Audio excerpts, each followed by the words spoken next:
Tere taas kõik kanali jälgijad. Täna ma siis näitan teile, kuidas mina valmistan siis Dropshot rakendust. On nad mul siis tavaliselt enne püüki selliste asplite peale siia seotud, et ei peaks seal püügi ajal neid siduma.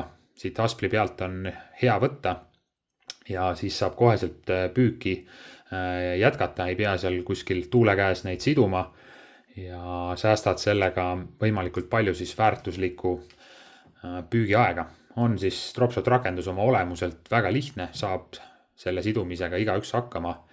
Nii et vaatame siis, kuidas see käib.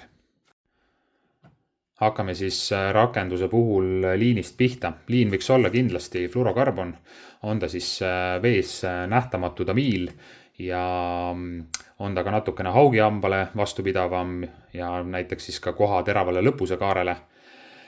Ja liin võiks olla siis, ütleme, Pärnus võiks alustada sellisest 0,25 ja kui minna kindlasti kohapüügi peale välja, et siis ta võiks olla, ütleme, kuni 0,35, et see on juba maitse asi, et kui suurt kala keegi püüda sobib.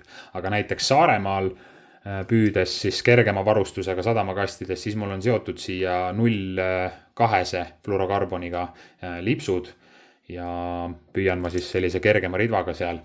Et seal ma siis jämedamaid liine ei kasuta. Aga võtame nüüd siis siit sellise 1,2 meetrise tüki seda fluorokarbonit ja seome selle rakenduse siis valmis. Konkse kasutan ahvenapüügi puhul siis enamasti Owneri Mosquito Light number 1 suurus konkse. On need väga peeniksed, teravad ja kvaliteetsed. Et kohapüügil suurtemate võdikutega tuleks kindlasti kasutada siis suuremaid konkse. Nii ajame selle konksu siia liini peale ja teeme siis nii, et sellest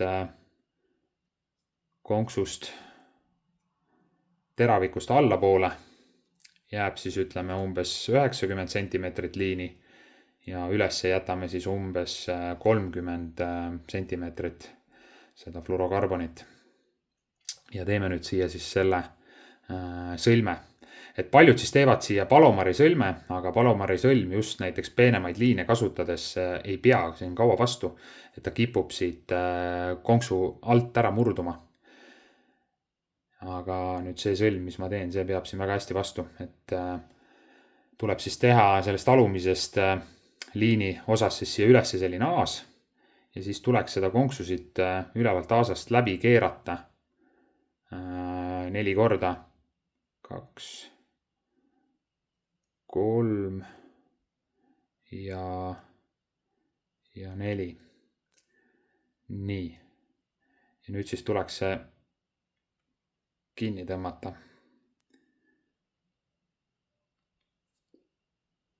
Ja see konks peab siis jääma liinile selliselt. Nüüd, kui rakendus on sisuliselt valmis, siis nüüd on igaühe oma valik, kuidas ta selle pealiini külge siis, ehk siis nööri külge, soovitan kõigil Dropshoti püügil kasutada ka kindlasti pealiinina nööri, see on palju tundlikum. Et kuidas sa selle sinna seod? Mina siis seon enamasti ikkagi liinliiniks kokku, nii on rakendus tundlikum ja suure vee ajal, kui ujub palju sodi, siis jääb ka vähem sodi kinni. Või siis panna sinna nende vahele väikene pöörel. Et nii on palju nagu mugavam. Aga mulle enamasti meeldib ikkagi see sõlmega variant, sest sõlme pluss on ka see, et kui sa liini sisse kerid, siis sa ei keri seda pöörlat omale vasta seda tipurõngast sinna ja millega võib siis selle tipurõnga keraamilise sisu väga lihtsalt ära lõhkuda, kui seda kogu aeg sinna sisse kerida. Et ühesõnaga ma näitan siis teile seda keerulisemat varianti, ehk siis tuleb teha tamiilist selline aas, siis ajame nööri siit aasast läbi, võtame siit umbes 10 centimeetrit seda nööri, siis pigistame selle aasa siit kinni ja teeme siit ümber selle topelttamiili, ütleme selline 8 tiiru. Ja siis, kui need tiirud on siin tehtud, siis pigistame siit teiselt poolt kinni ja nüüd teeme teistpidi tiirud vastassuunas ka 8 korda.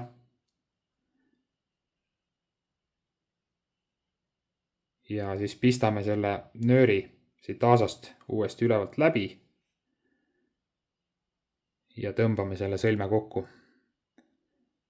Ja lõpptulemus peaks siis jääma umbes selline. Et nii ei kahjusta sama seda ridva tipurõngast ja rakendus on siis võimalikult tundlik.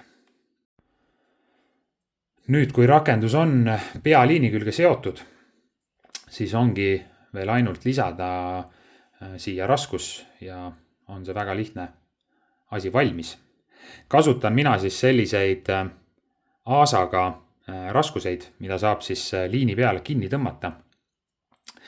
Ehk me saame seda raskuse kaugust siis võdikust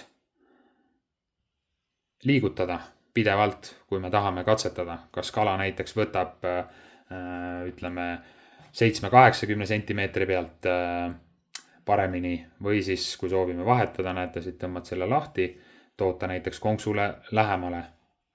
Saaremaal näiteks kasutan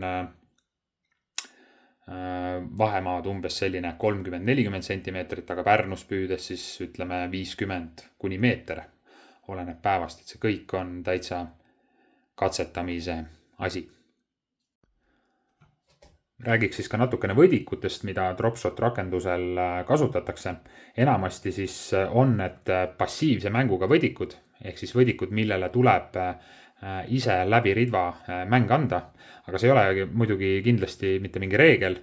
Toimivad väga hästi ka sellised tavalised kalakujulised võdikud, millel siis see saba siin kerides ilusti lehvib ja ka sirpsabad.